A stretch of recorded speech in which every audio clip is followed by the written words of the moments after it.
and a bibia agency bibia eso. And it is all because he said there are no other alternatives. Other alternatives are Rebecca say a buying a bad transport sector, a buying workers are ABA non so a transported nipa. And this is the amount of orgy.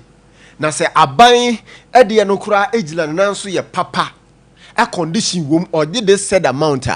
And can what rotor driver be a woody and cry any want to mean charge him because who be charge you have the fear say me charge him and brusua he will seek for alternative and no cry a yes so conducive obenya comfort room because I buy on the transport side and also dealing to say nipa na oko charge him and brusua oh ma me found no obekwa kofa aban die no oko and can one way or the other. You will not set the price for these truck drivers, these taxi drivers, these transport operators. But what they a certain kind of check, they are too baby. So people will begin to patronize what Abayan is doing. And this one no private sector, no person also compete Abayan. This one also at the price and also they are back. I be match, be sensible, so that people can live with it. It is the same thing to this housing issues. The rent issues. Yeah, and if you rough for, almost charge a price or more pay. Okoka or say nyona auto cement man, nyona usi dynamano, missa that wabo, then I say for assassin, brow brands and all yeah. And sometimes you will understand them to that extent. Say woman make this allegation because in affordable housing a buy what provided be. And a school for you be enya be a team affordable housing a bibia be a womb aye kama omo find you comfort in living in these houses and a private man no and a private woman no and a private sectors no so omo ba set price range be for omo edan hodo ne omo houses ahodo omo si say omo de be rent here they will be mindful, they will be careful because a buying there's an alternative for timemufo a buying a provided and no krano a year well furnished a year well built yeah a meaty standard. Because we have affordable house and say you see where you come into a beach row across what timua efe. Until the private man no eba be set price or be general who say a bayan kasa kra I set be. Until me price and say me ko bomba no brosua. People will opt for that. Na me maboka. So you see, one way of having a price control mechanism anyway you. Aban you cannot do all. You cannot do all, but kakrebia obeye to set a pace, to create a path, to be an example to these private sectors. Aumbe rely on na price stabilization, na price standard na ye penalty me akoso no. You are not doing it. I know nama and the acting rent control commissioner, and then onam no. And then near Huniha, I beach mu say he is overdoing. Because the charges now about Bonteno, Sebio and Tasumu. And on I and there, Ukopimo East Legon, you say Tagore Street. Might be as well a council of state member. And opaya a fitting run at you, and I was as a dean sem who at there was seen fear we or baby a tennis court or baby no your car park, empty a dia a twan so or the by force a giri dina gu or giri dina gu. Timemphone in so ye 18 East Legon Tagore Street. Yeah, no pay. It looks as if rancher than near memoir, dear to your mind, said yet. Na enyanwa and opa executive producer 15 run ajo car bia enam lorry kwan so pa ase MTTD and as a police for and as even the driver himself kwa wo twi car no onim say the oye no ebetumi the owo ni oje na dia breti memo for saka we enam kwan so enam kwan so saka we obeta area mo join him on Facebook ni YouTube na hwe. Pesa de ka ya balance pa driver no adwene bi ani ne tirim, and it is always like this ɛwɔ Ghana yakwan ahodoɔ nyinaa so. It is always like this ɛwɔ Ghana yakwan ahodoɔ nyinaa so. Baby abefa bi ase netie na track na ludia bruswa ma te say theater fama Sompa FM na tia wusuro wodi ka na tia na uyam hyehyem wodi ka na tia na te say wakoma ebo se primprim wo hia ka no kura na te say wo bompa ye Awurade fa mi twam o Awurade fa mi twam o Awurade fa mi twam o yes sir assembly right look at that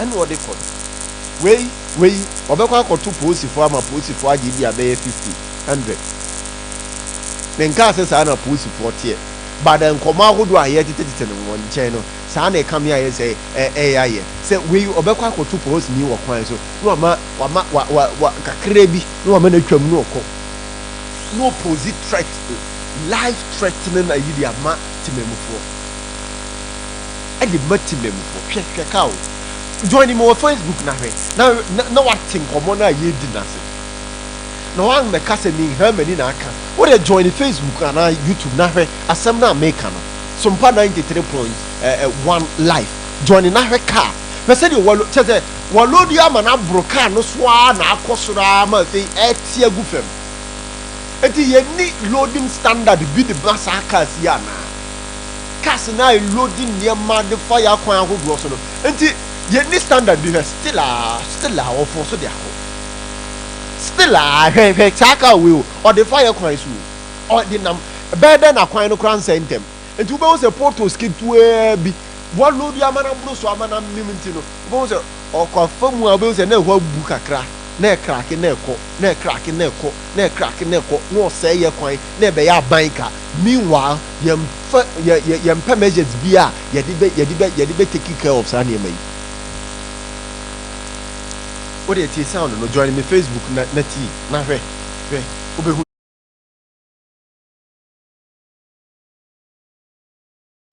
atakire bi na kana ede amuni o furu bumping na the way abusia drivers konani hwe ka ye di manimi di abusia montagi Ghana police ma ye na omunyina sa ka we na onye ne mani ye sa ebetimi akum nipa is very very serious. What's our heading na obehu di nti America sa ene mana wafa na ne mana achia pa atakire bi na kana ede amuni o furu bumping na the way car no esichia no serious nti montagi Ghana police or MTTD car no ofiri offense I am free side ya were wo ko wasaku fon wa traba bi di offense nananko wo ko tiabusiefo montagi Ghana police yere mayela omunjina kai no wonye ni mani yesa betimi akomunipa blue stage ya car no e wo say dey emuni wo dey for ni hwa ade mi kakra bi wo asisi na hema ne di adanse because I serious see open money ya sani mawe nyina na wo say dey ne dey ehwe wo dey okofo bompe hwa ade wo dey hwe dey car ne be ye dinti ya make say e wo say wo ye ni mani ya ansa na wa dey wakono wo beti ase betimi akum nipa simple kura abusia obafo bompe wo dey hwe foni hwe wo beti dey make na se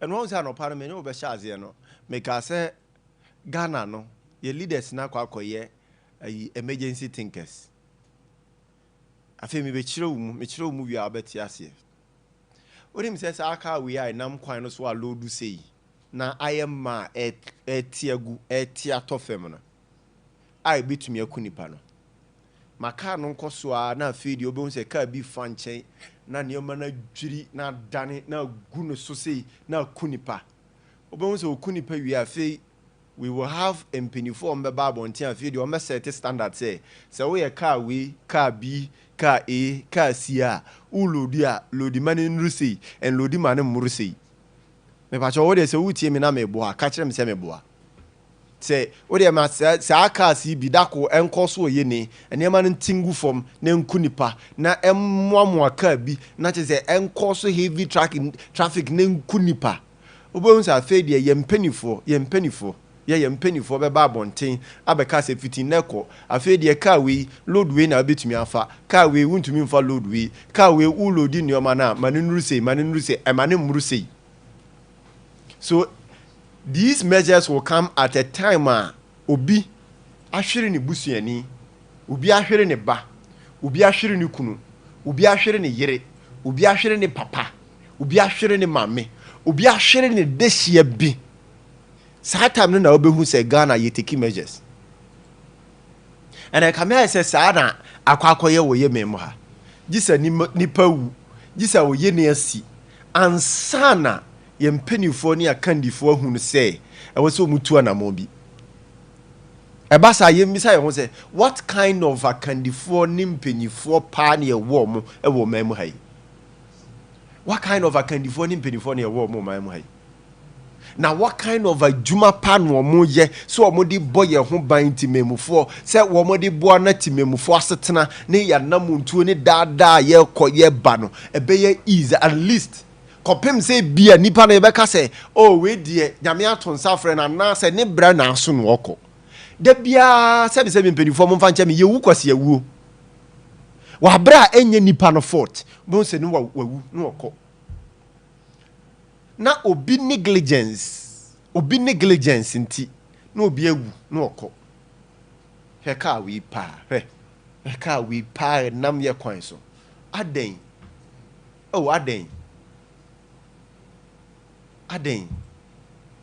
na we ya we asa ya duru bia ye bia timemufo gisa ye de mra no hye yensa o aha ne ba bia kọ no de asa ya duru ba bia timemufo gisa ye de mra no hye yensa nti nka ye hu se saka we onam kwan no so a abetumi akọ death trap bia na se betumi akunipa na nka timemufo ya stop car no ne a blocking no ne a mana park ba bi se ye mane nkọ nya sa so ka so orto aso obekunipa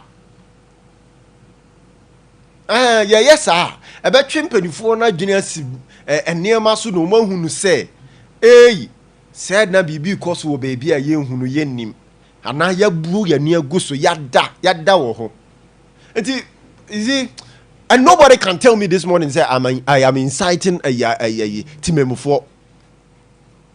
Nobody can tell me nobody say me kwatia Ghana mamra. I am even fighting for Ghana. Say ye benya ye sumdue ye benya ye safetyness. Because now the leaders, what they need to do, they are not doing it. Masha sia on an arrest and then I say for spree amode kono. Ubi aka say a Panama kochino no. And momra mechi I am suggesting say timemufo yamfamra no enhye yensemu say sakas ye hunu nam kwanso na lodi na ye hunu say de wosia lodi otia so kura nko ontumi nko ka no kura ontumi nko a ye stop no ye manam park ba bi ne kan che say ye manen toa so manen yusu ye kwan no one obese ye kwan no kind of obekoso distraction to it. I beba be ya banker because you sika crown so ye. Two. Obeku betumi akunipa wo kwan no so. Death trap nti ye manen to asonko. I think ebra so say eniema bi say koso na ehunu a timemufo ye mfa mran hye ensem. Ye say we are protecting the constitution because the constitution itself actually and say the right of every Ghanaian be a supreme, a superior. We have all of these things. Constitution also was say bottom for who buying. Enti say obi ye bribi e soriatia constitution now. Just like what is happening. E soriatia we or soriatia constitution. But the akanifo who say wo soriatia constitution. Let's rise. Sani ma say ye hu a ye stop it or more. We cannot let them continue. Because enya wo ma me de be fa sa kwan no so a o chena e be ye papa. Ebia ne kwa we ufi say emfa wo ho but ochina bi the same thing betumi akoto because why ye enhwehan e na atwam ko why enhwehan na atwam ko.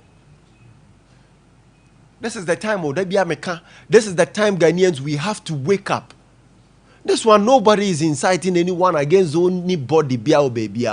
We are just waking up. We are just waking up, and we are just making sure, say, and kofona yedi e kokromuti, edi tim, edi tu abade mo mono, woman yeshi, woman yuni yaho, oma my life no is at risk. Oma my life no just say, ade akye kura na hu say o kata as for kura, ne hu de, because o fire kwan ho a boy. I think it is time. It is time we have to rise as Ghanaians. We have to tell them the truth. Also, I'm shasiye no mu ye adwuma. No mu ma dwene ne ye adwuma no mu hunu say yenti and omo occupy such positions. Yenti and omo ba bi omo wo no. Wo mo ansori preku pese ye wo omo a na ye ka kire omo say wo mmra metena ho. They got those powers from us. Because we gave them those powers. It first emanated from us. And they show monsa. Near the show monsa. I was here, Sancho almost said 2 minutes free and ho. Tis or mutuana mobi nen sem fata, yan can't trouble. And Raminta Kando, a direct say, doctors and nurses for them pain for being copiemo. Or Kaswa Hospital, Babia, woman bia or nyim or koye no kodia yaresa. Yarehwe no kohwe so be betumi aye no operation na ne bana oda ne yefunu how bi ne atiti bi ode ne efemu no ye betumi aye den aboa no na nka one wade ne ho no asa nya ne ba no ankosi aga na ma me no wuye abofra no nso kɔ ti omu mienu nipa mienu ya hwere omu nyina kɔ. The health minister adareti say yen recruit 2 doctors for the nurse for bi mfa nkɔ no mon konko di juma obed video na ye ready a ma yin konko tie the health minister kakra nsem a odi tuja afi ye ba ne ya ba be din komo join ef WhatsApp line 0509438500 0509438500 samso and a Facebook nso bitumi a join ye na odi wa dwen share e di afa ho aba obed video na ye ready ma yin tie health minister kakra na afi yemra.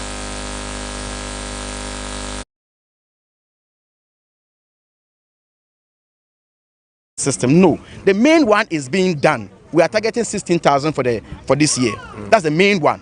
When we finish the main one, we have because of the free primary healthcare, there will still be gaps, and so because of the gaps, we are going to recruit volunteers. These volunteers are not going to be given salaries; they are going to be given some stipends.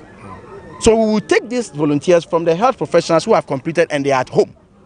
So I agree, and you cannot be a health minister and you be pampered. It's so much work to be done, and we are doing that. We are even going to do what we call a volunteer system. And this is what I said on another platform, and they misconstrue it to be the main system. No, the main one is being done. We are targeting 16,000 for this year. That's the main one. When we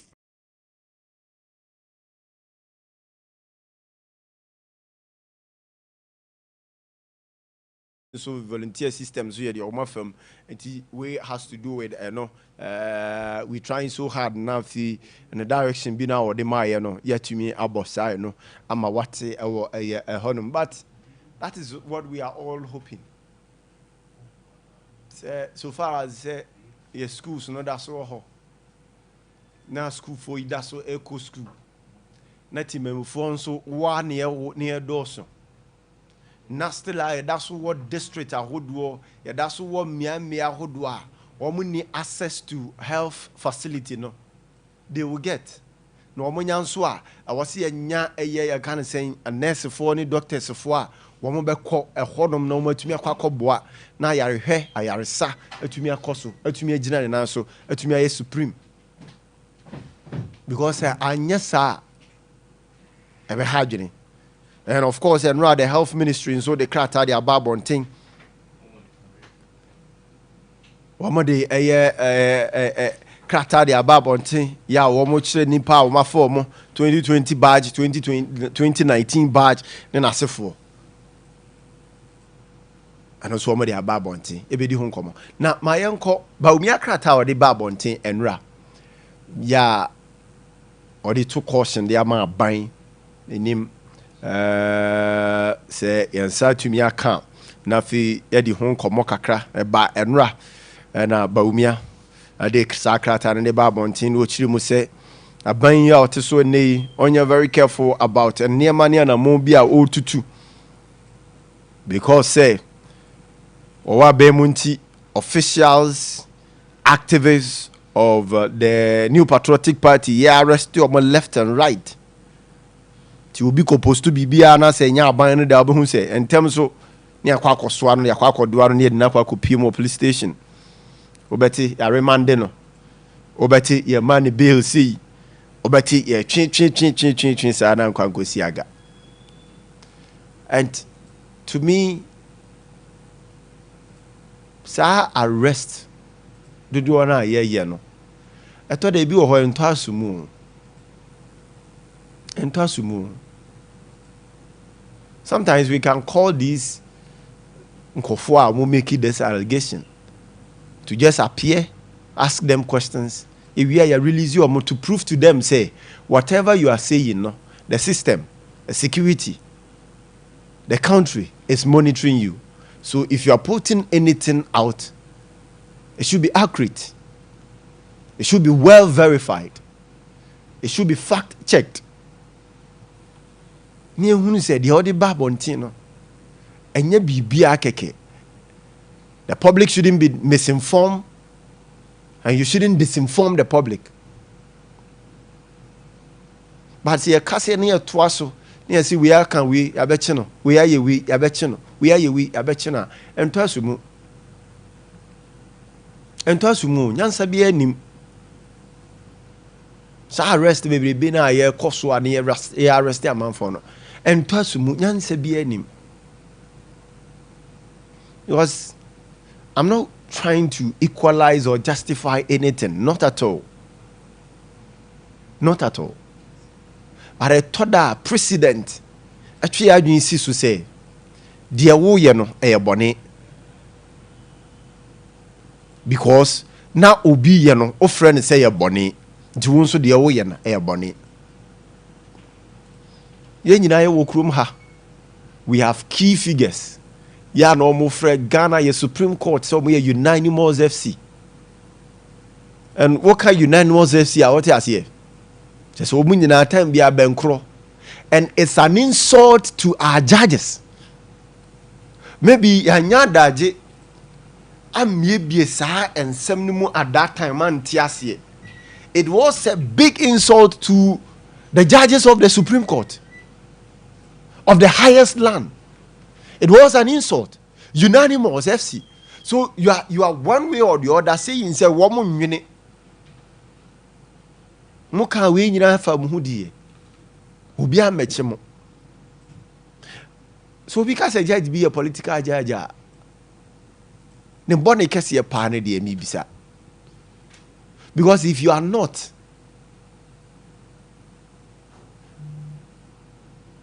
Argentina to dan nsem bi wo ho ye de judgment be ba bonten na a lawyer fo ankasa e kasa tia because e hard pass obi hu say lawyer ni actually a wo kasa tia ruling of a judge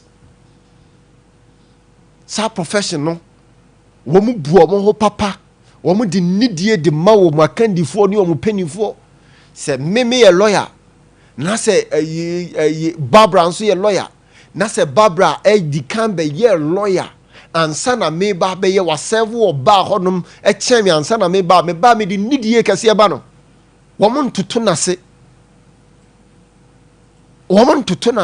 nti hardly would you see lawyers say wo mon kasa tia decisions of judges say about bonte but decisions be to me ba ne kasa tia ne frefre judge for din. I am not saying say the ebinuma cano right, but I am saying say does that a commentary alone warrant say you remanding nipa 2 weeks, you di nipa otum. Wabra ye ni asem no crying who say wadi for na wadi bim. Does that commentary alone warrant nipa nsi emfa no kotum?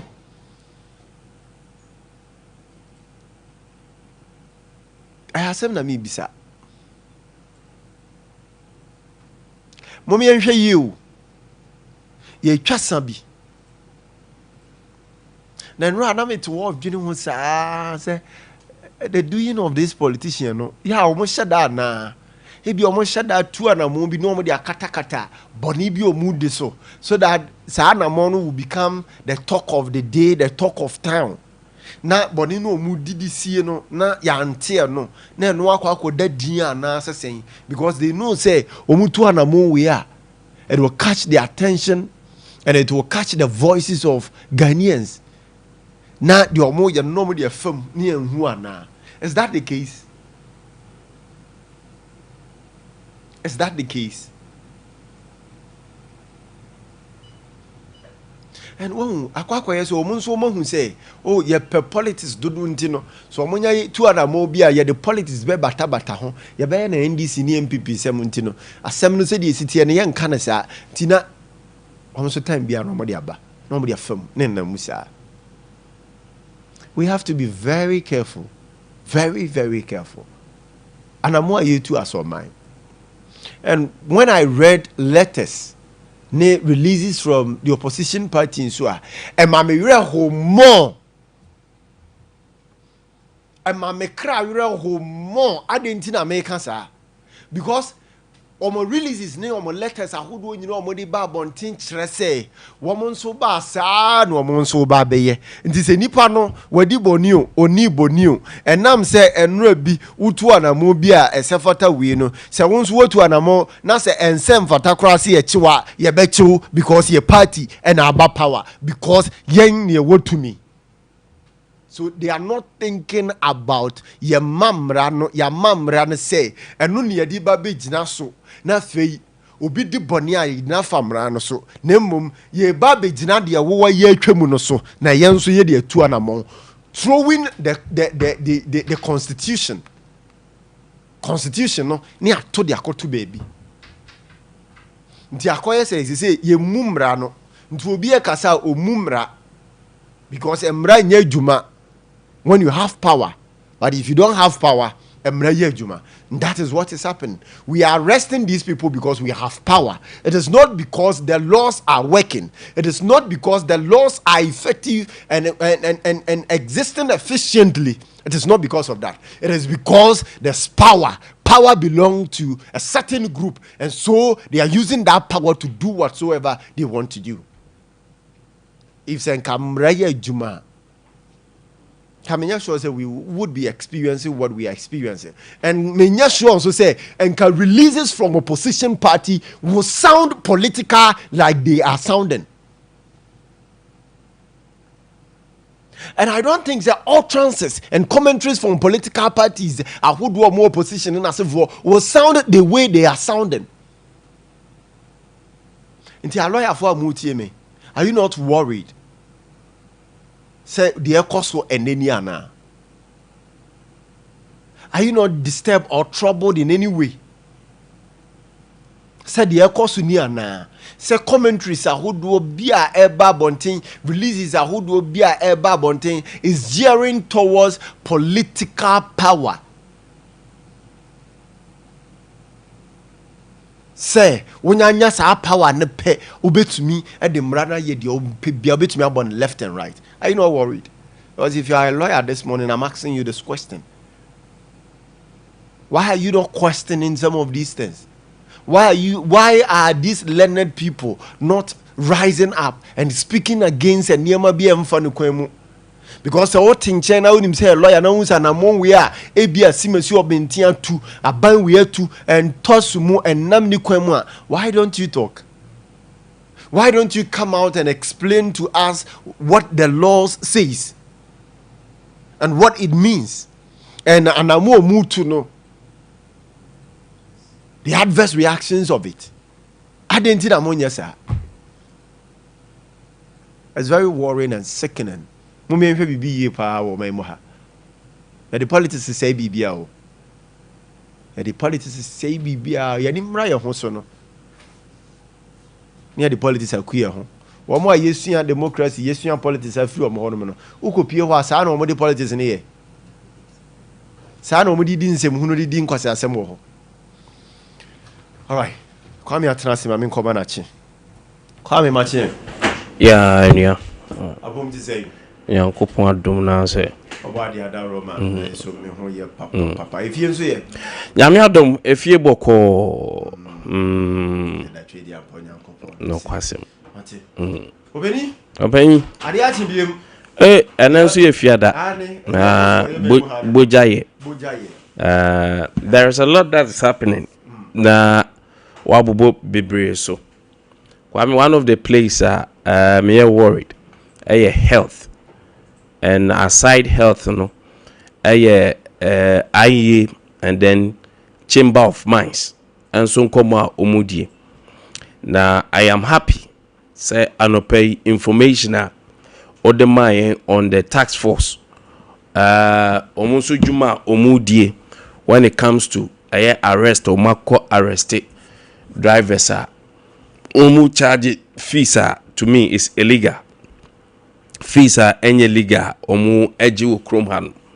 And pay sometimes the laws are there, but enforcement in a big problem. Am I? Now, our ministry, which is Ministry of Transport, and you maybe say, Kwame Omuye in charge of it. Now, me pay the documents be some time ago, me free Ministry of Transport and matters related to a transport system. Now, unfortunately, Marisha me say my archives no emwame. Kwame, Ministry of Transport, they have a core mandate, and their core mandate also more use. One of it ne say ombehwe na pepere ye about your transportation system.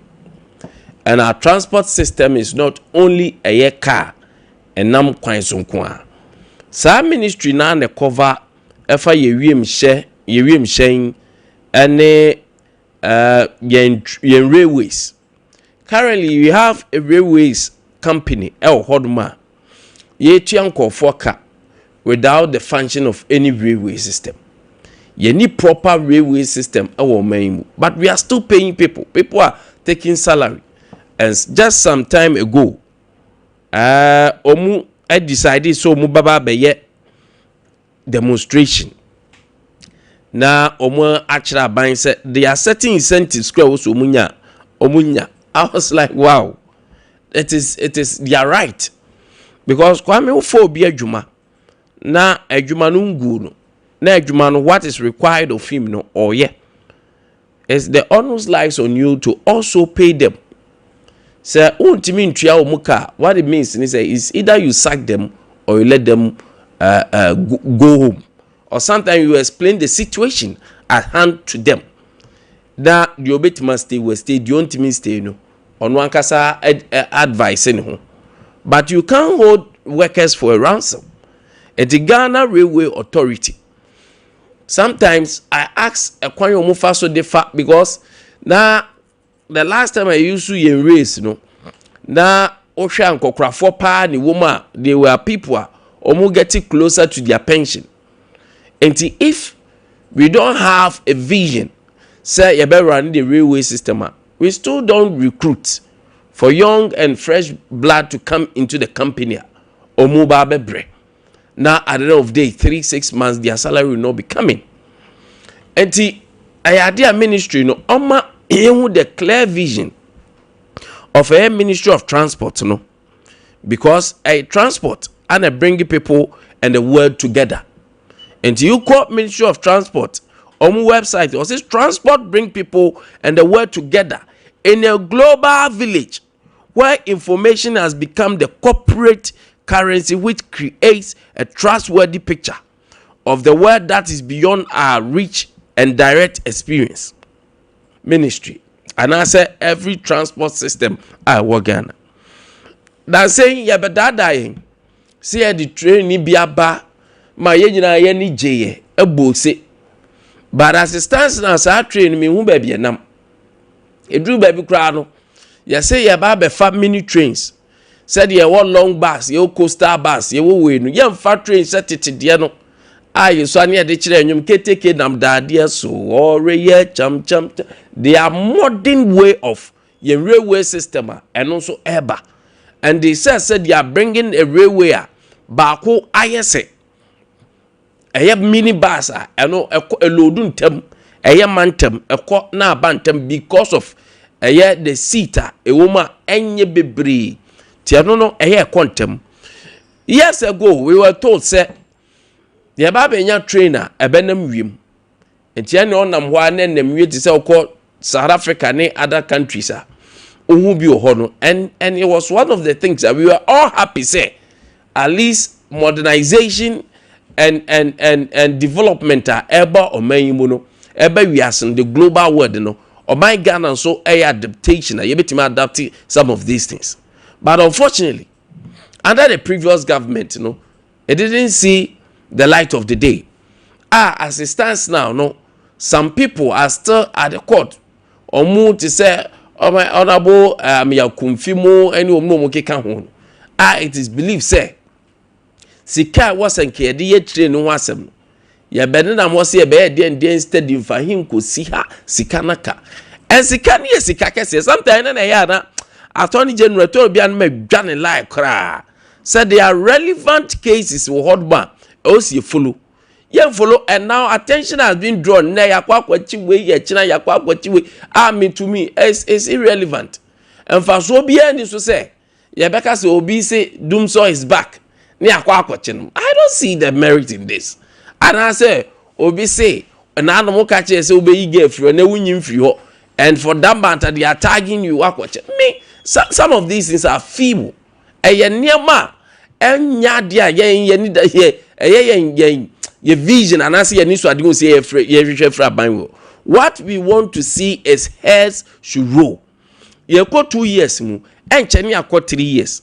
Now fourth year that His Excellency John Dramani Mahama ni nyuma obedi nyina ebewie hwe isa vision 133 vision 133 yes akoye studies ehun book e ba ye enye book ketwa I nim say e ba be start e ba be rolly all these things, but unfortunately awon yehu these are things e pese yehu ya hwe ya ye o second year third year abai ne beya na afei ehun the light of the day.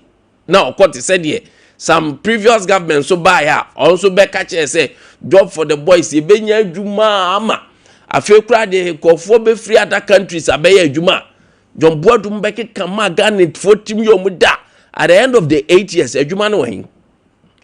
And still this recycling yamfa police yamfa fire service yamfa immigration media no dia wo ya wonye hwe. Because me ba me say wakra betima esan hihye you is all the manner say yamfa obi o police ko tabia begino yamfa we o head yamfa we media no there enya dia e tra adwin mu. We want to see things a tra adwin mu, and that is say ye manufacturing plant ye manufacture nyoma da bia me ka say they are near bi on ma he ye nya sika bebre ne dia ye omaya ye wom obetima create a starch country a starch company I be produce starch banche baby ade be dua bia nyankopon ahira Ghana say baby ade be gire bia ebo.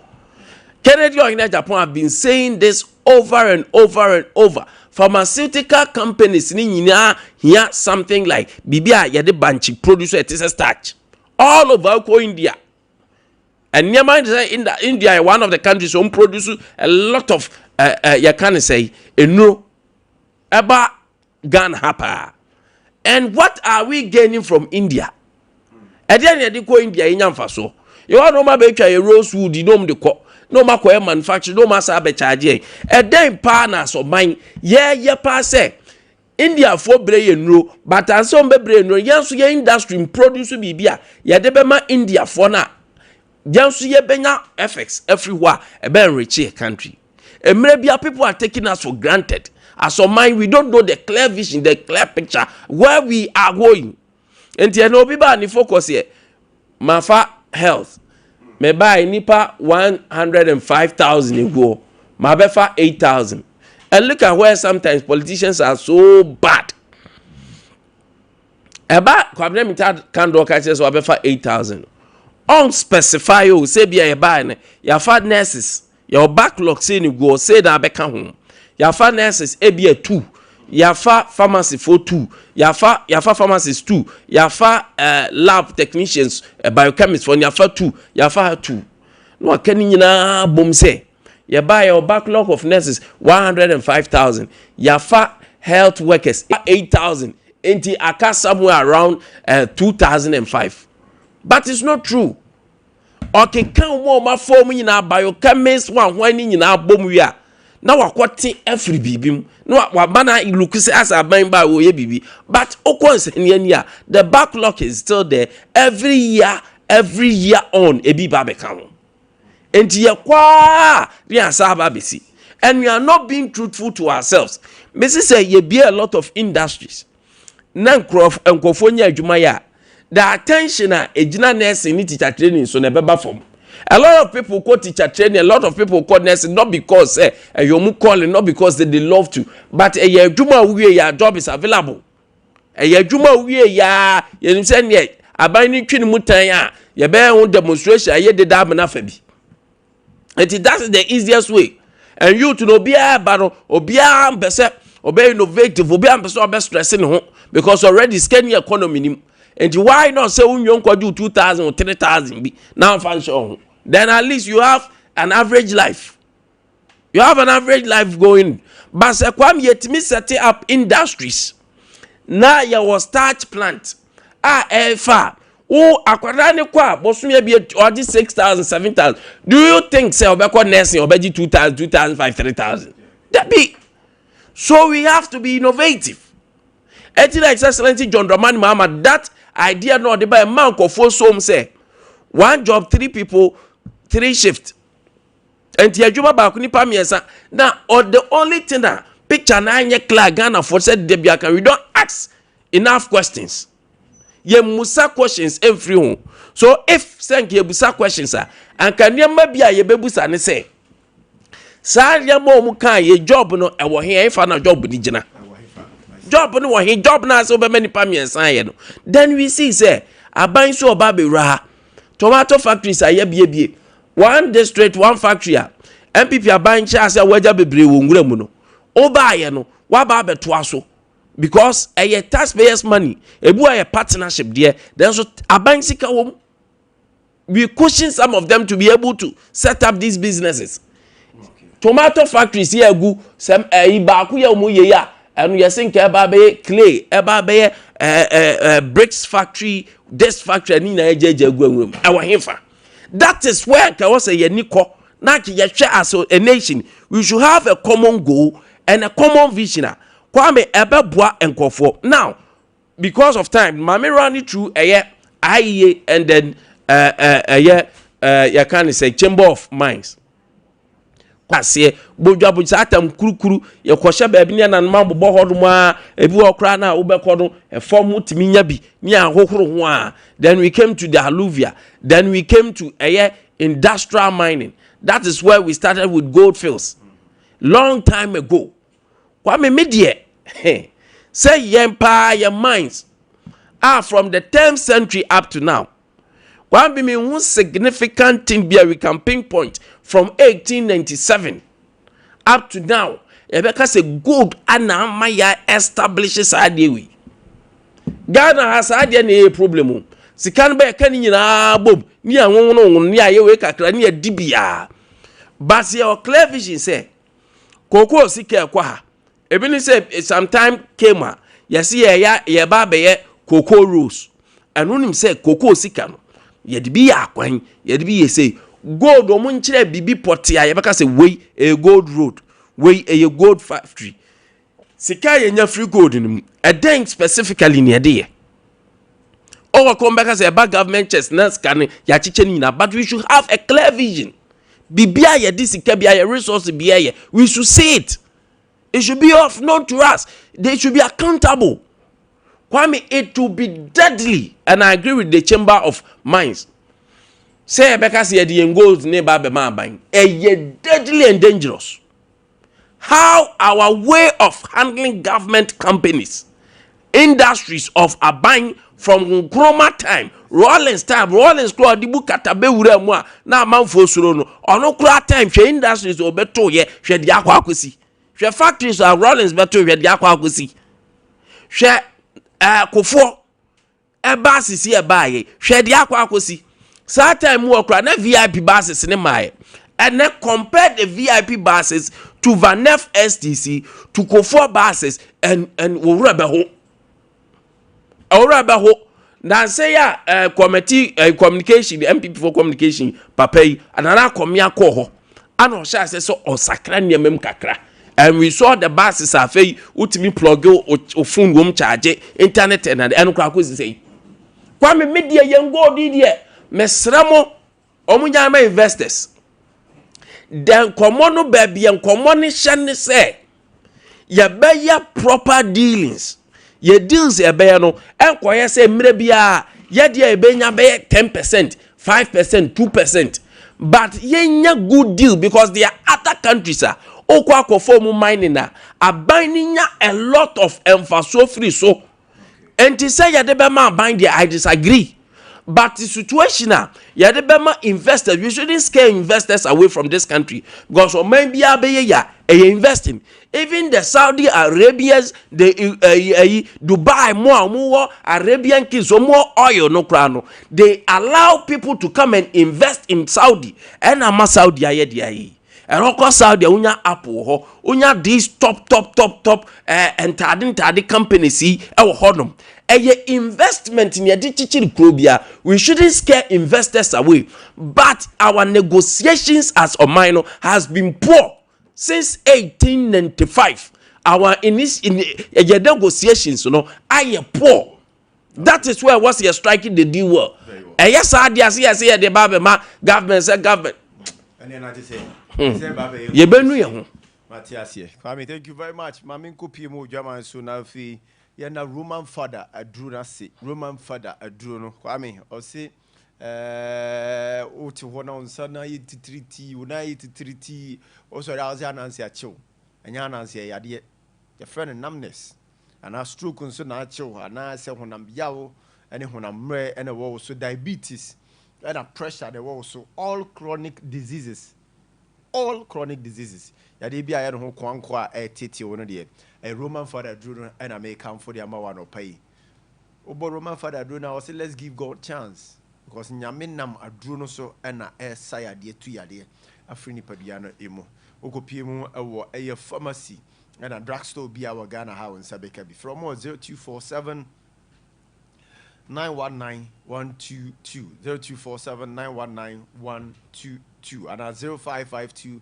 668517 Roman father drew ana or say let's give God chance RSY Novigi Studios efrel so foul come up baby atwam for nyini come fa wani pie hodom also oba be ware oba be ye program bi engagement gidi uhia omomba bi twawo na ayefe na bibia agina na so a fa wani ekire hodom na kochicha oti ase fa wani ekire mo ewo hodom RSY no VG Studios no or say ohia studio so de adi sa adwuma na fa wani ekire mo na so e no mo free penifo ewo 0574715778 and 0303974822 omo malam Accra malam abiase off First Kokroko Street ko na fi uni omo eni juma ewo eye ehodum 21st clinic sciatica expert na make am for the amawa no pay tie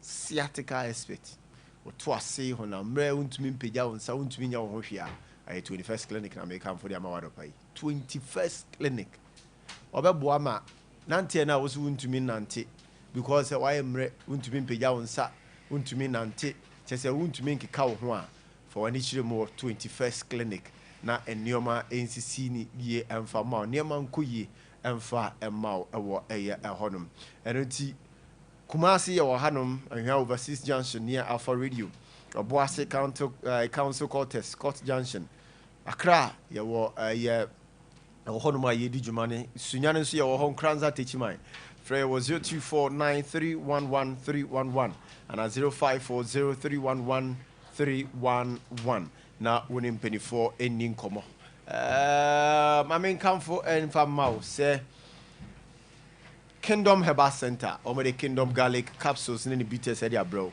omo say beboa ama immune system na gina ne nan so immune system no to me a boosting na kosro stress in how I be here for anxiety, arthritis, numbness, hypertension, stroke, heart disease, cholesterol braya so ye na fi beji Kingdom Garlic capsules ne bitters ne binanom sound so na Kingdom Ginseng Power capsules and so for sexual weakness untumi mo adwuma Kingdom Ginseng Power capsules oba so ye na was over tremendous capsules and so ewo ho tremendous capsules and so ewo ho and also ebebo friend 240597 298-855 0597 298-855 and 0559 761 144 0559 761 144 Oko a drugstore ni pharmacy shop bia obenya bia and I say Okanshi drug lane honum na yewo na bra na fi inu eni juma wo honum OCP fertilizer Afro OCP fertilizer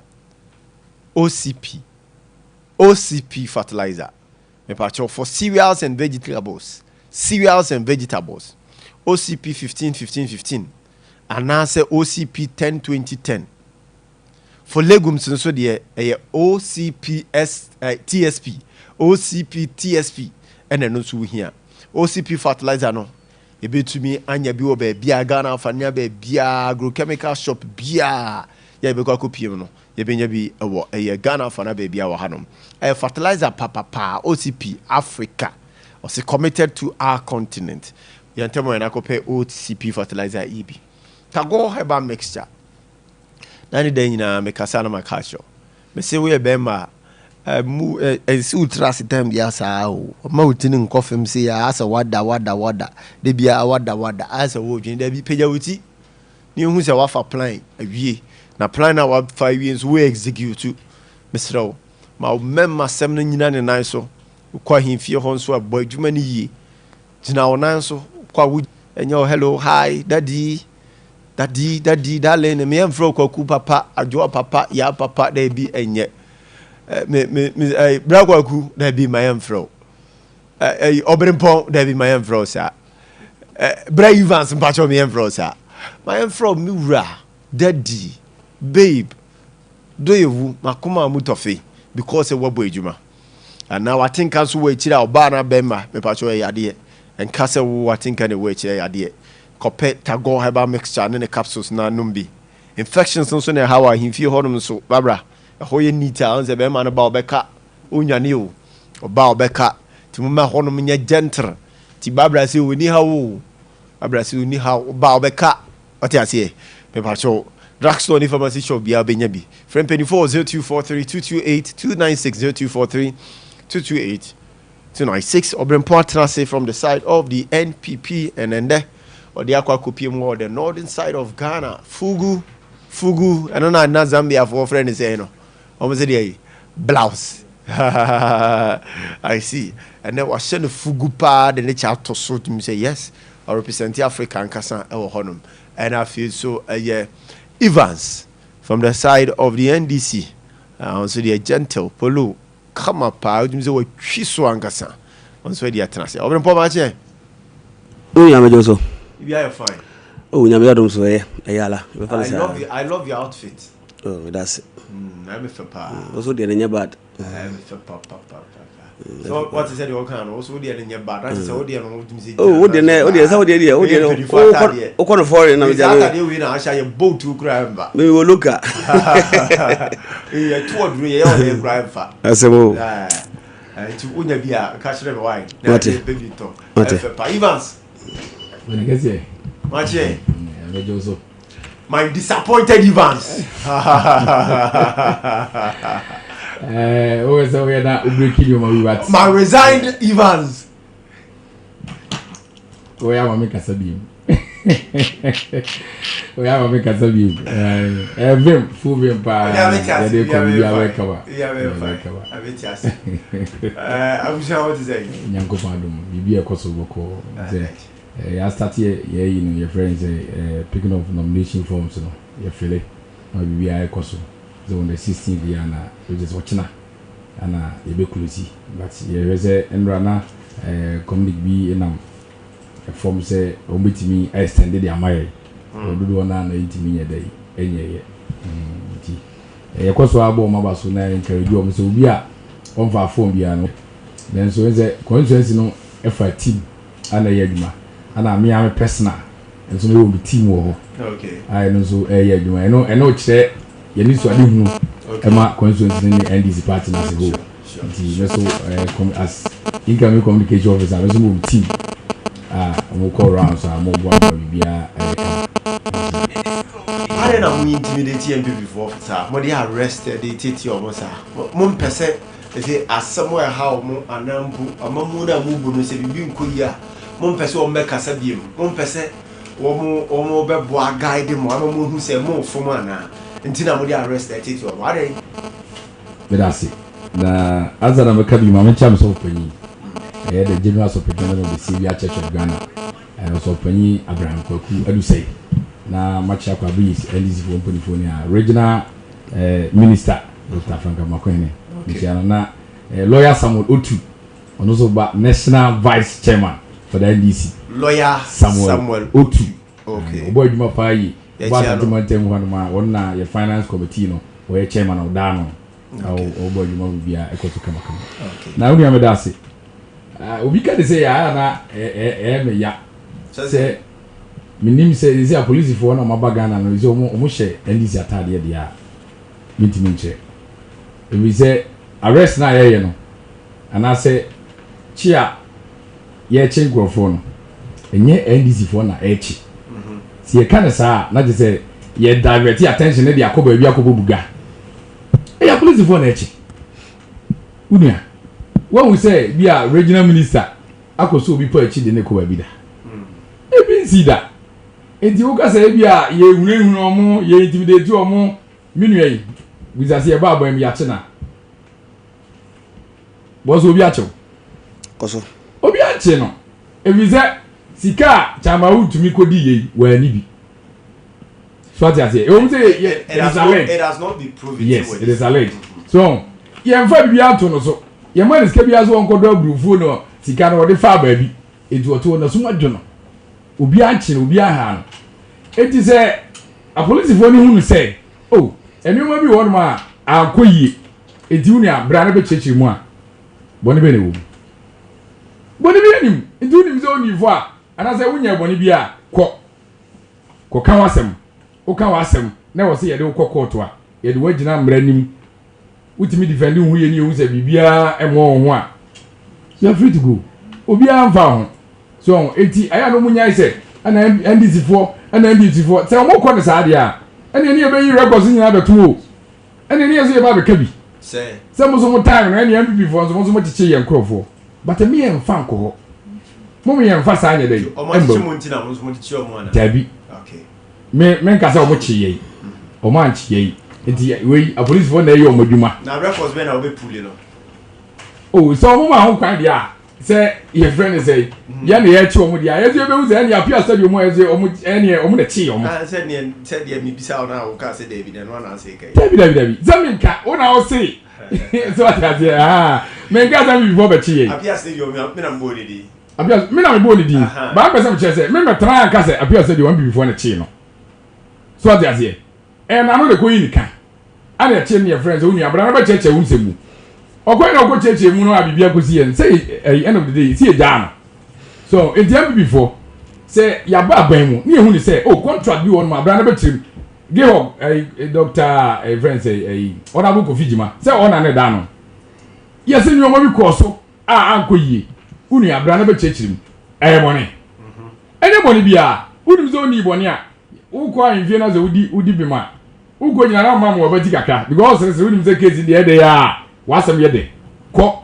bra na be chechim uko chechim ni ehun say wasem eto asumu a na won fa won sa Ghana sika won fa won sa nyanwoma basabasa ibeje won mo ko vie di Dr. Baumia se nyagopon ya na dom na se MPP party no on dey on president ndie ene se be ko ayi dia 2028 ya we ne nya de obeba so it is say ono ano mezade na ba biem in future bi no onya akokora party no your friends say NDC and when you go never Tanagana at check never to Tonyoma maybe be come well do you know be crowd about 2 say ke why would your police for any no on kase would the NDC for any no because NDC yam kwachi obi a why would your police for any no uba now do saka Ghana sika ye be chiw so what you say ye be chiw agis kana za de wa ageli ukra za ka ho no ntu omfo tichira bi obi ba and the president mama ka che na so afo nyina aka chom se masa ba me ba se me tutu nyoma be Ghana yi be the Ghana ba be see it is only na do za ko Ghana sika mu so onim ne ma contract bi na akoye camouflage bi won nyoma bi ase na be so bi ti sika ni bi a ke ye so mu a me ka se MPP for that time no mo na ye dey e chiw sanity mate na obempo se bibia nkoka yi papa to asoma me enye de nti mo so mo nya ide mo kika na ma warranty na invite post for so mba be chimo inu mamani kanchia mempanyimfo bi ansa na jamato ma me nkomo so me general secretary statement kumkom JFK vat we bi obi ano be chia no pa me mama ne din kura obi abedidi obi only debi on the side no dey and also na party man so po party ma pese at least we woni bi kura no oya ye ni mi hwe nipa no kasa nya kasa pa ne kasa de chire nipa and that is the work of chama obi abedidi bi abedi aba yo enti me chia no na ma chia me nua ba ko so oba asante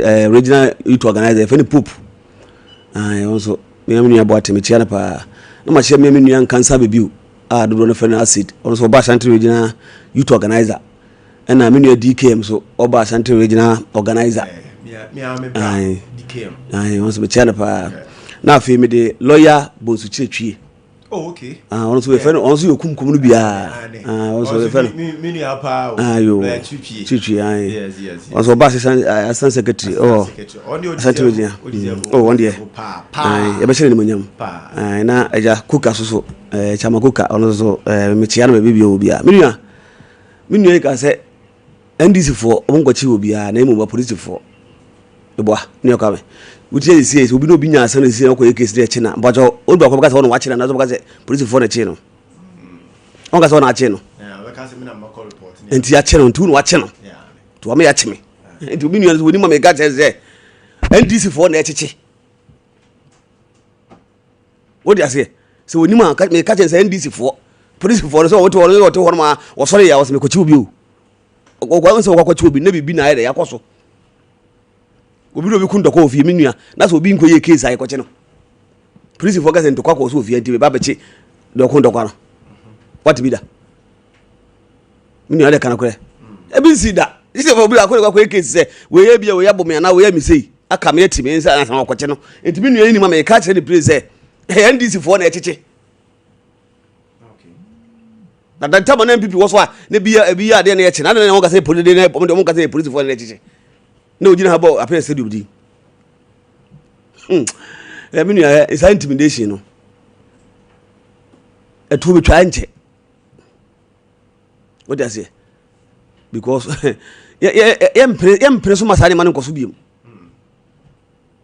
pe force wo pamo fu a oto ne bema samo mpeni ade na mbe minua senka NDC say minua yika say wo say obi ko disika ene ye che no si e disika ne ye che anka ye say gono no president ko wodem sagrami housing sika oboji ye nyina omodi odi ase 2016 omo ko disika so mo de kwaye research omo de kwaye hospital e fa say kuma hospital omo de kwaye research kuma hospital sika ze de kede ye complete no omo de kwaye research say NDC ba wi na so mo ye che omo ba ye NDC for ba ye e fa say jida sada e fa say ni nyina ye che omo anko mo what to na da bia be se ye na na utu forecast bi na ba bia wo bia meja be bu mo se be che pa wo se emre ininka so na dia sama ba omi so be kan ye no se ba omi a wonya timid o wo yesirim ni ba pa wonya timid enti mo nyo se oyedi to emfa agoni nyan start you yes tisi mo mbo say yes se ba omi wo rough crache de munum no what you say wo rough crache de munum no ba hiti kafra so wo rough stress What did your mom warning? I saw a kind of home warning. Say, Mamuni, a democracy, good governance, and yes, I did it.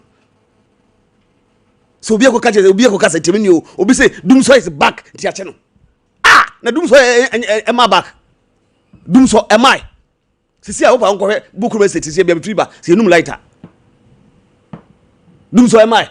Doomso, and you to be Doomso is back, was Yachano. Eh? Sanya mano de enti tani bi mu yanso so crab him o Ghana ha Doomso na aba Doomso is back Mahama so na de aba president what de aba tibi so machine nkan honko what dey say Doomso is back say chichi ya na me maka bi say Doomso is back ya meche me na me say bi ya to me light be mu 28% me nua na me say koto light be say adim sika koto light abegu so na me edum no ma be nkan wansem say me yetibo goso di ma me nka na me nua ha de bia me ka me say ye chaade mo nipa me say ye chaade amamo na ye kire nipa me nya bi na ba ko anya bi na wa anya bi no o bo nsem na say wo say wo ye jibi fo wo dey say mo me liba trade wa ha wo ye chaade amamo ye ma wo etu me nipa tu no ye say ade na sa na wa anya bi no na bo nsem pa ai say bi jimi no na say wa dwen say bi anya adwuma se mo nyina mo nya bi na bo nsem wa ya ade na nipa tu anya bi wo anya bi ade no so say ka mo me nsa na ye chema mo na wo bo nsem. What do I say? Into the air can MPP for catch and this for the say. When you order the more. Why? Sabi Mumu Panko, Umisia. Are we not, maybe both of you, this question? We are about are we not politicizing some of these issues? Some of the commentaries about Bonti say Yantanasi and take a very deep perspective of what Nipanaka say a warranty arrest and it doesn't warrant. Then we can position and then put the person where he or she belongs. But I said, yeah. Minya, menka say atemidie enye. What I say? Name no sebeta frache. Yeah, there be ka o yem before say. The odi akire no so de odi kanante. Yes sir. Okay. Me say presenter to say wo tiwi. E betimi I say radio host betena ho say obeto aba man pipi bia wa aboa. Ye kwache no.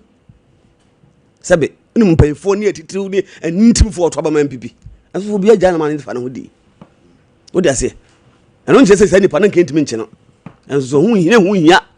Nye de ne Ghana fo hia omo no. Okay. Nti so no hu ni say so ne de achechache na hia omo do mo yiro mo. Ne mo economy na ya so mo sa nyo no bebubu. Na say mo de achechache nko no beche mo yiro mo. Even same question to you. Really I know started o ka say bi and I every city dia beti an ma me stress. No be srache. Say you be wia wa de. One country. One chile. Na me ko wi obi ade na wo chinya. Why boy? O say ukubia ba be wia wa de. Wa de. One chime. Wo de one chime. Na me wa be wia ma de. Yes. Na ma chiwa. Ba ko wia obi fufura de. Na si a chiwa. Boni. Mako yobi fufura de na wa chime a. Boni. Oh okay. The Americans what ya say? Me tio pa. Madam Barbara. I say first one boni, but one I want chi. Aye. Ma we no mail kakra. Chiwi no bell. Okay. Okay, I meet you. Mako wia Madam Barbara de. Wan ka hwe.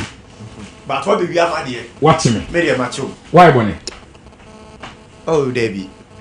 What you say? African mentality no. Eno ndi ne ya bre o. To wo camera ko sisen. O say. Obi kwatena radio so didi MPP for atem say. Wa beto abatia MPP bia ai. Abren say. NDC bia no. O ka kasa bi. O beto ama MPP bia. O beto ama MPP bia no. Repeat that word. What you say? O manchi no. Onu na some can know. Yes. It is NDC aba. Na obi akwatena TV so na radio so ka the same thing. The same thing. Me china. NDC ai boni. Oh, okay. No baby me free ban. Okay, nti say enura na ofi say nya boni a, ene say boni a wasi echo. O ti echo. Obi a ne the way a osi eye because mo ma ade ne ka ho. So yi wani. Munim say nye, ye pese ye tu ade ase wo oman mu. Ani ye nyina ye boa. Okay. So obi kobokro no a, okoye am robbery a. Ye chi no, nya sa na mra ne ka. Sure. Ye no wanchi. Enti say me ma ba me promote. Me mani nyina ho, no obi momo vendor bi otene ba bi, ye go wia na na. Okay. Enya sa na tie.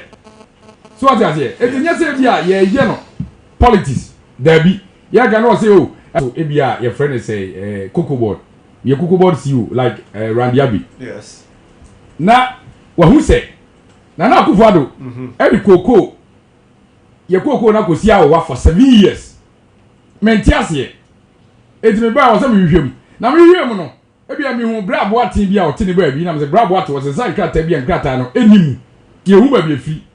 It me say mo apolitifo mu invite bra boat tin. Na mo hwe na neoma nu. Say if say we clear. Ana say de me dwen no, ana de mo hu no. Sa na tie a emra no ni a. Okay. Why bone? Okay. Mate.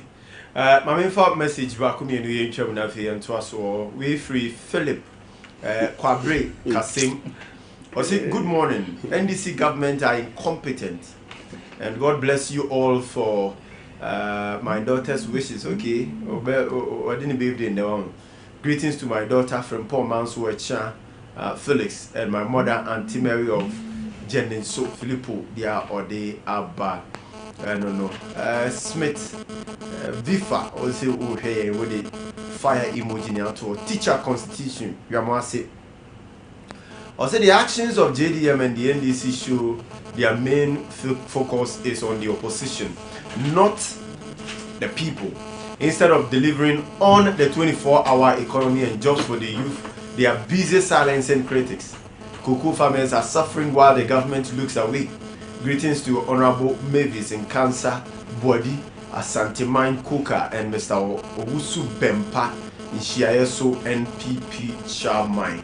Also Nedia or they abandon 121212 Mamifa message being so in free a hanum and fa mal on WhatsApp the and also by Nafi and Koyanim. Okay, we so I say good morning to you, Kwame.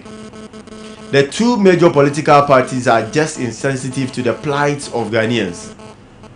They know what is good for the country, but they have become blunt to the development of the economy. Wow. Way free Father SK, colleague teacher. Okay. Okay. Let me take your message again. Good morning to you, Kwame.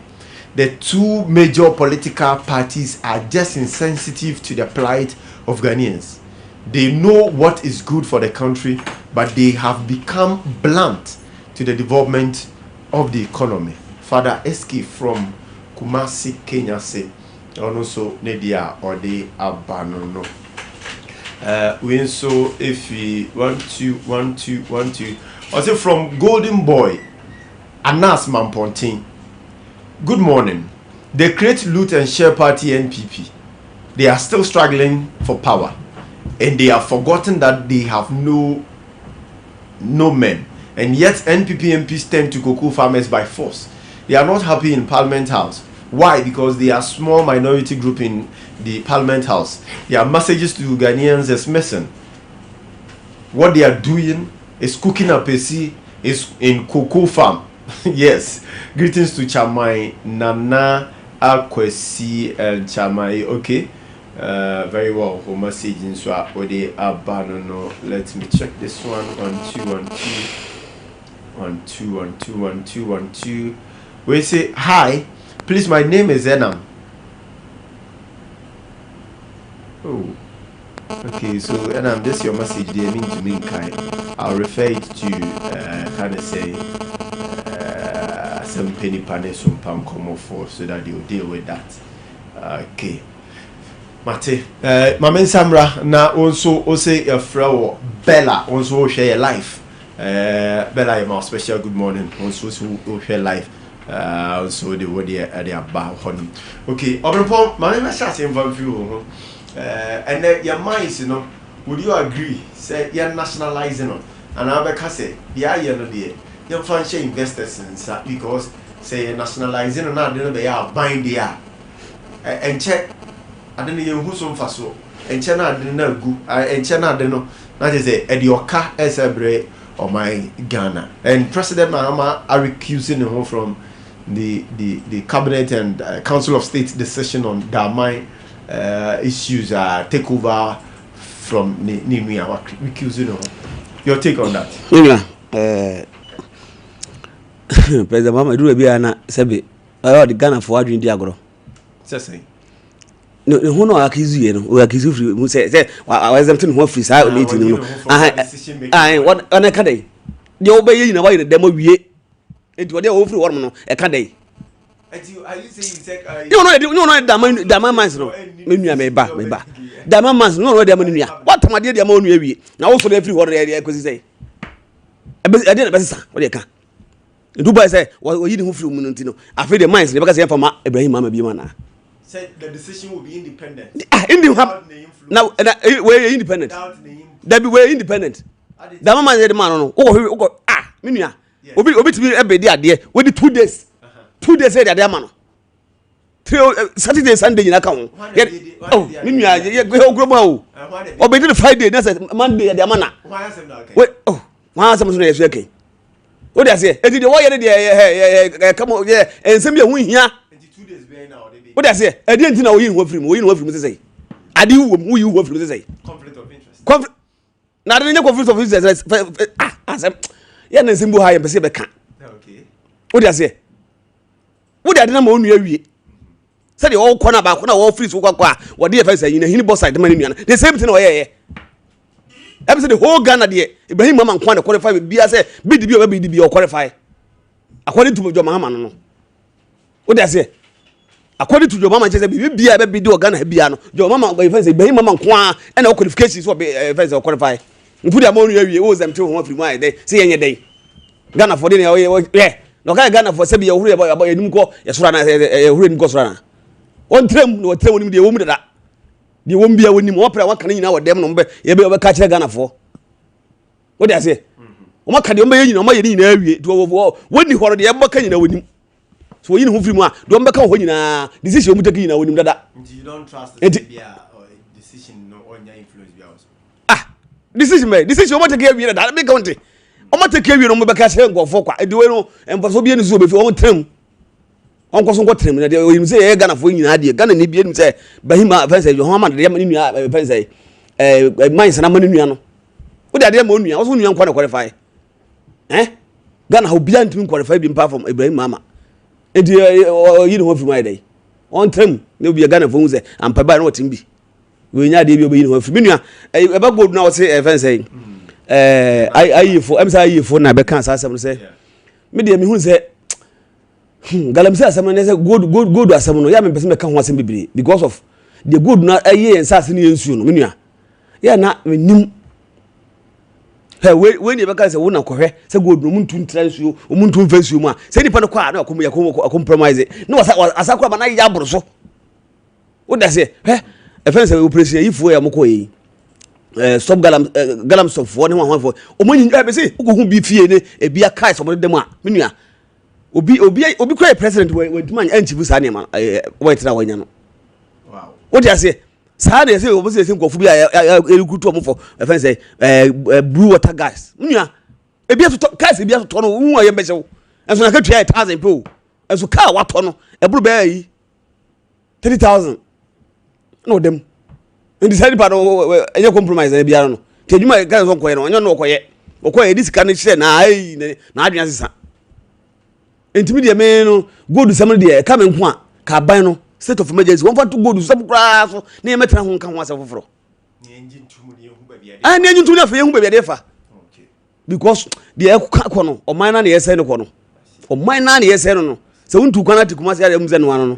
one yesa yensase pa 2 yesa forest yensuo 3 livestock 4 enframa ye ho me what does say forest ni na bibi yesa bibia ye nuaba wo de fe ko furi etwagu na ye tu galamse we have forgotten said there's a certain word called earthquake sa nesi ebituma ba se tsunami so e ba na bubu ni nyina ya asam kasi o because ni nyina dina se ya tutututu na ma ya nkova no na edida e man de ho tinsuo no ko hihya na no last month ya me say akure last month ya ya kasi last month ya akure school ni me say 16 years wakoto amana ba kumawu say da onko mo tuo school da na chi na akure so ko juso wa chi no so ko yede yo wakoto mawu mo sie no pa na me say na hore ho galamse akure anka ho onim we sika no woni bi enso won dey sofa school dying by their school or crime say to or mukran or must be too good. Oh, school go move was too good. And I had somebody telling me say man so hold on. Say nipa na yenya ba etumika say who say good or near 2 or baby out no near 2. Fear no near 2. Near the Yeah, Mustafa Gwandi. Was it Galamsey? He said, Ablasi. I didn't say more. Was it what was here? Oh, wasn't this to us? On guy. Hey, in 4 days, hey, I said, was it Galamsey? Ayo, Mustafa Gwandi. Was also Galamsey. My is here. And they said, you are brow, Papa. Oh, but yes, yes, over Pau Muda. Father before tear. I trust Semsa. Mustafa Gwandi would never be Bianca here to the was it a brassy? Okay. Or no need you who is I day. A brassy, you're too as here, brassy. Oh, yes. And one hour, but your Galamsey Blasi. Let admit to say, oh. Minya, what do you emphasize? Say, Ampa. What was it? Was it a brassy? Ampa brassy. There be was here 2 as yet. Obanigasi, a man to stay some. Man, got your kind. Massa. Admission, so admit to say, or say, what they need to say, Abrasi. That's the oh, it's now say, you're 2 as yet. And I got you to say, what trying to get your dear pro. Ah, my dear, say. Oh, yes, that say, I didn't be I didn't Abrasi, and I said, almost a what? Eh? Let me say, hey, I did Biaba. Oh, I did say Abrasia. I just said this means I didn't airport. Almost. Oh, this means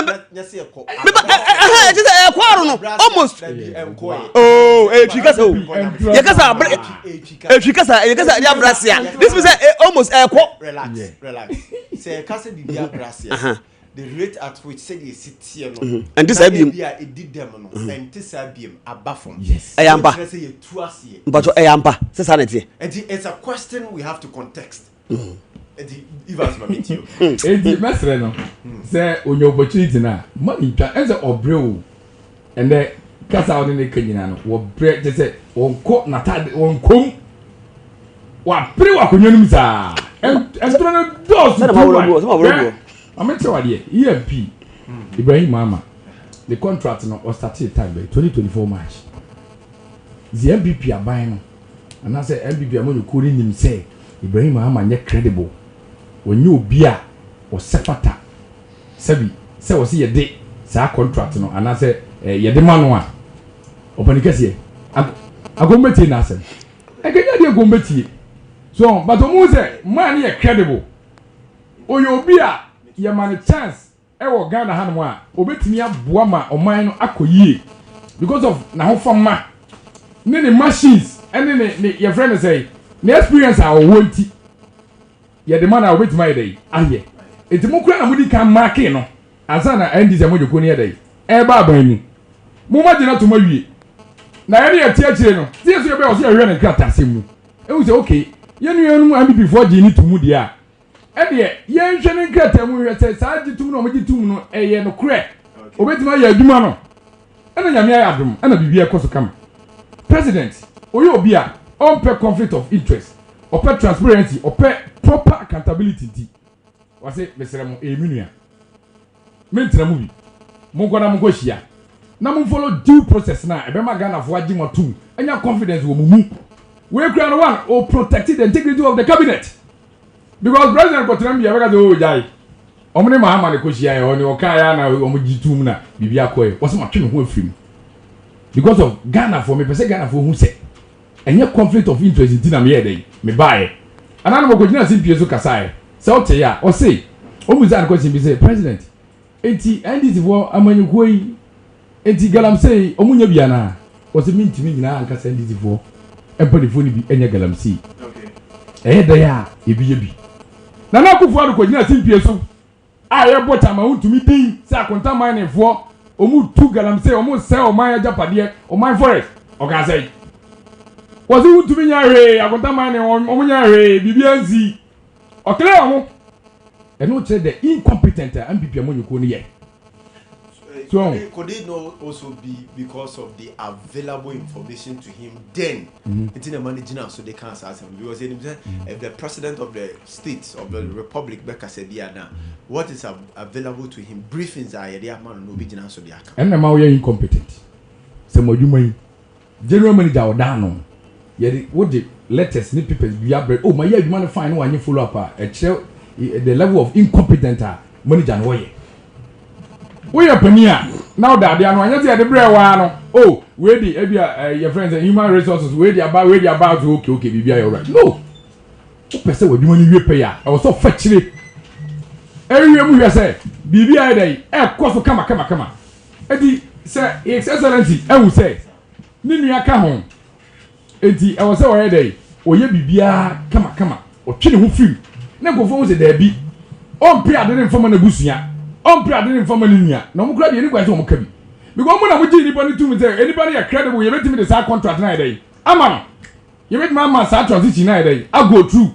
Because in terms of machines, in terms of everything, Ibrahim Mama capable with my idea. Democrat Maclano. But tell me before I told the beer. Now mining Koyeno, say yo, say how more. I don't know who you are before person much. Okay. Because the Maclany pan say, me, Evans. Me are capable to handle this sector. Maclem you. Now the power from Baba Mudia was the same person now on credible. Omi na busia. Conflict of interest we baby. Saka sa munyai. President Edwin Ghana form. Waka chere say. Oba no me ye busia sem. Waka chere say. Oba no me ye katazumu mu aso bi mi gina nchen. Niema proper transparency. Enye adwuma. Na cabinet na enko tena se. No mu omo jojo on certain things. No mu baby also omo de ni omo na to abede. Ebeye na Ghana for who say there be stability no kan ho asem no eye aduma no hwe de omo keka. Okay. So it nya say bia okotranta no waka ne dem president onye sada. Ana on record onyai se bibi koso so say galamsi no Ibrahim Gandhi ka say akofo mo de wo tu ase e ho do twatoro nti wo de onya no na light sem no enze betra kan ho asem le kurenya mi anim se me de area na assessment there is improvement. Oh yes. What you say? Yes. There's improvement. Me bezo kasa na Ghana for hu. Aso yes. Na yes na me Ghana no nya. Na my yes munya du. Me no ehia say maybe man say ehia improvement. My yes munya du. Me no ehia say maybe man say ehia improvement. Ye tue dum so levy. As I tue say 28% no say say aba from. What man say what on we be ani o. Yes. As they say 100 watt, 1000 watt. Ye dey ba be kan asante mantamu ayo. So what? Onte ye. Meet you. Ediaba. And those account there, and dear friends, they do so. Then TV will go. Of the past. Then I'm catching up. Okay. So it's the old and what any BBI air course now, which means yes. And this among you could hear, but here, but Ghana. So what I say, it's a bit about the meeting. Me man who say, now over time, no couple question. For me, the cocoa, I could see who work for 7 years. We are away. You have about cocoa. No, but you have say, Sam, your man, I'm going to now. Also, who say, but I said, Ghana for. You don't know when you did. No, we tell you, and this year, or was all okay. And this morning, you have a tear for so kind almost so about Homano so. Na wamodi omunso ma dwenkyere e de aba wabra me ba be set record ma me mbia homa na ntum na omo ba ya for mo 0548931931 0548931931 and 0551931931. And I think we have to establish this point. Say Ibrahim Amani EMP, the conversation about the takeover started September 2013, way back, before 1 year prior to a year 2024 election. And honor conversation by ya shasia bino a 2-1 na monsi a man who can and crata a dear him a coba down left and right, sir. So let's get that clear. And sana and ne ababi pimu say and ne 1 year absolute takeover of that my minds are and ne odidi juma a year a honum. Yeah, let's establish that. Also bet me join the nafi or the wajin so Ade Abia a honum na minim anopai say mwashadon so a obrimpone a kind of say Evans. I say your kwan so safetyness bi a in sheda nisu cause ushia cars na he cars pie nam so ni say de ye si load na aboma na balance say ube you overtaking kra na uyam hihyew se wudi na chi na uyam hihyew ushia no kra san no ho na uyam hihyew minim adan ye mpani for mu hu ye events ma me sha sem fan free so Kwabri East MC ohun bi ebi me fa de kwan so what measures be no mudi gu akwa mu to stop that and I person nipa wu ansa na yetu anamo dabi nye se pese nipa wu ansa na yetu anamo dabi ense we na be adwuma je se ekwan stores no obed video no wo ha ka me ka say na ka to so na bi mi kwa chi what obedu baabi no ya je kwan no nyina afa so that it baby o se car kra na se ya kwan no afa hwan ya se de se obe yi o ma free kwan no ho obedu eti no o kasa na MC bai wa start you ana unwi on TV o ede ahi MC o bai o start you ne diko nipa no tu omo ne nyomo na da so gu kwan no so men kan sa da bi nyomo na da so gu kwan no so government no Evans your friend me ba Evans unim ska o di wura mu di koye sa di konje eno de mi nim ebia oni wahu but dem be me tro ne say o pe kwan e be fa so a kaza kese na load bebrebe no enya sa na wo pe so yes ha dwen me ba to nya ne sa enti kwan be na be fa so a emfa accident nya dey emba something like this so 81 minute 1 a police phone na was say omo so omo money ya dey ekosa anyoma we on okay because ultimi load ni omo bia basasa na wo say car no achia no ma na hwiagu ezodu on ma na ye hwe ne saa enti e be sere se man pontia police phone tie ya commander ne ye friends ne ma omo ye ni omo so omo ye adwuma ye bo mo ba so omo ye adwuma de na so omo mo ni nko saa de no because cars na load from atebubu ne ye friends say yeji yes eba no ayana no den load na bro car no so na de no so free ha kono ni nyina the same thing so edi wo hwe na utimi chiba akomienu bi na set example a me ba me frame nua ke ana no me load ye chi ni o edi wo ni o ma te so se sa ni o ma ni nyina wo se ye di good akwam nya se bia bibia na ye pichi hwe sa ka we si hwe so ati hwe de aye edi we wa stop no edi wo be say ye kwan no onya fa poto kitu bi mo obi se ho be bubu wo be kom na ye bia iron rods ana se bibi egusu ayi kwan no so kra na etimi se no so edi we say no iron rods dey in load ni se edi nya iron rods edi ana make say no ma be kra we munu to ka bi so a akosi accident so ano den edi be sere a police for omo an ye be bo omudin say commander obo adwuma obo ye hu de wo ye na nse pragiafo na omo ye nyomo bi ensem fata no ye de bebre court ama de say enoma ye dey abafom te be say omo mfa omo nan ye dey ensi fom na wo bi alo say a na wo say mo hwe na nipa no mode ne famra kwa so se de be ya sa nyomo nyomo bi say ne ye dey ye hu bi na bibia be kama ha no ne ye sere omo say omo ye enye say bibia na ne ye so timabufo ne ye so ye ka hu bi Ghana fo pe hwe han ye paade ne tem bia ye hwe ye be se ye hwe ade no enkosi accident bi ansa na ya ka ho asem ni nyina me no hu ye nyina ye ka hu bi ye hu bibia te se mamponten ayi faade tu Kenya asem am kan mesrew obanigasi tu hu na mama me okay makoti wo ene na kodi hu nkomo but still a lot friend de omoji ana omoji o okay de omoji ana omoji enye fe ade bia omodi gu aban na ni mase okay it must have regional minister so what the voice omra Kwabri is ona bo am see Lord friend kan wasa mo constituency twa so enye say mi twa so mo kan bi mo nyina we kona bi pini mo chama na kra no ha den enye friend onim bi this work NDC for there MDC ni kasa die we ba na say ye tu ase da bi ya brase NDC for there bi om brade ase o ne mo ntu ase da na mpanyimfo so si ka asem bi se edua nya obe wo no ye tu ase na mum ye nsensene ho andi zifo de okwa edua no be kuwo no asa sensene ho na oja ho se misro bra na be wo so ado o tato o ba wo tu bi ase wo kasa na metia wo misro ba miti lo wo kasa na metia misro di o tu ase o nka menu ya me se he card he on say Obama ba Ghana o ka asem bi kirege o say ye hia strong mind na mum ye hia strong institutions and this focus on Baba reset o man no na me say bi institutions no ba reset no but enye sa obodi ombaye no e different thing all together ombaye ombaye no encheche create root and share ene sebe wonim What do you say? And this by a private magazine within 1.5 years, no matter setting Ghana. Me, I can't, Nanka. What was it? Ah, Minia. A choir more to two. Oh, baby, a choir more to two. Almost a Moko events, a Patipachano. Prebadget to try a call. Says he can admit everybody a choir from her to Kekus.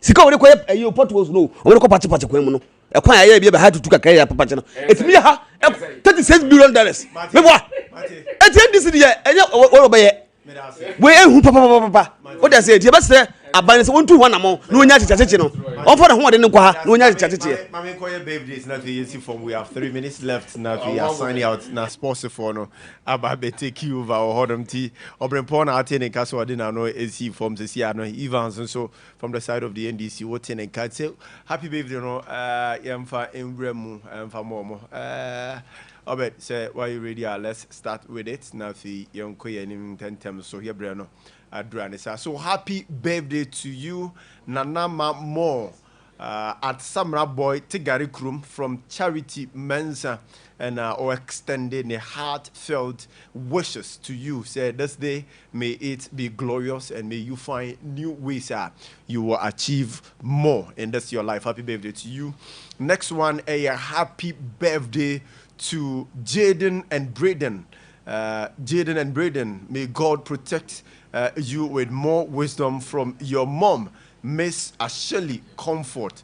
And your mom is saying, sir, she is going to be the pillar behind you aside Nyankopono. She's going to do all she can to make sure, sir, you have a very fruitful and successful life. Happy birthday to you, Jaden and Braden.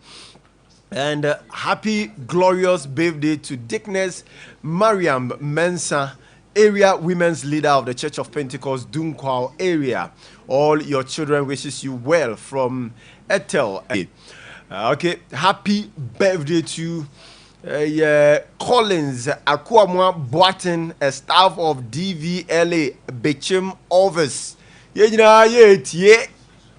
Collins, happy birthday to you. May God continue to bless and guide you. May He choose your path for you, and may He brighten your path for you. May He, the good Lord, who ported and purposed you, continue to guide and protect you, and that's your life. Continue to win. Why? And happy birthday also to you, Obapa Anita. Obapa Anita. Live well today. May your days so continue to be beautiful as you are beautiful. Live well. Happy birthday to you, Obapa Anita. Happy birthday also to you, Osei Sapon Gilbert. Osei Sapon Gilbert. This one is coming from Pokuya of Oria TV. She says she loves you, she cares for you, she prays for you behind the scenes. Yeah, the wish say God will make you great. Na wamoye kese na wababedi amai ahudu nyina so happy birthday to you Gilbert Osei Sapon. Happy birthday to DC for Twifo Atimokwa district.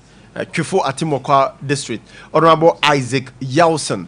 May God richly bless you from Thomas Upon, a journalist in your district, and I wish you this glorious birthday. Nyamema wa dwene nim de nyansa ne ntiase a wode be mane eye Twifo Atimokwa district na fi atumi aye successful. Happy birthday to you.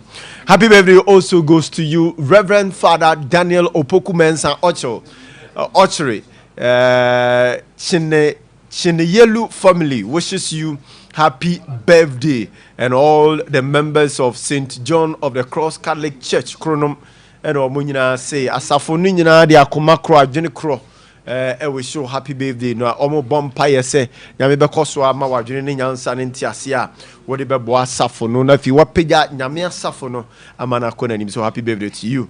And happy birthday also goes to you, Daniel Girardo. Oh yeah, Public Relation Officer, FDA Ashanti Region. Enjoy your special day to the fullest. You are truly appreciated from Sompa Morning Show crew. We love you, we love you, we love you, we love you. And Nyankopon will works now, and Pejawo and Kosro and Pejawo and Koichi. So the Morning Show crew says happy birthday to you. And happy birthday to you, Mame Ama Adua, news anchor of Dentraman Radio. More of everything from your dear Abake.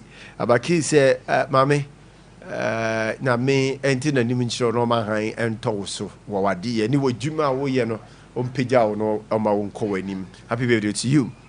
And lastly, happy birthday to Kwame Oseiche Bafo, a polling station executive in the Old Tafo constituency.